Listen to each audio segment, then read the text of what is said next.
power system.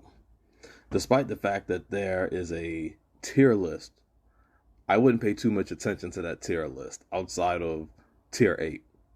It really only applies to the Heir to the Stars cosmic hierarchy. It doesn't apply to prophecy or Heir's ending, nor the other 20-something cosmologies that has not been introduced. 6 which will be introduced in Voyager later this year. And also, that is literally more so for me to keep track of things. However, it's still inaccurate because a good portion of the characters aren't in the right place. Only Deuce and the cannon fodder are in the right place. To the actual verse, the characters don't really acknowledge such a thing.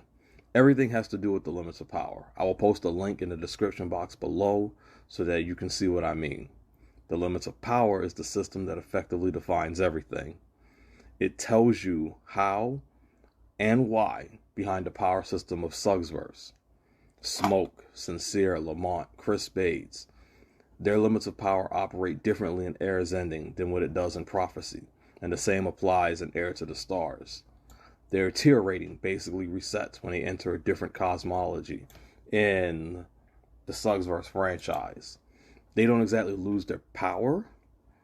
It's just so much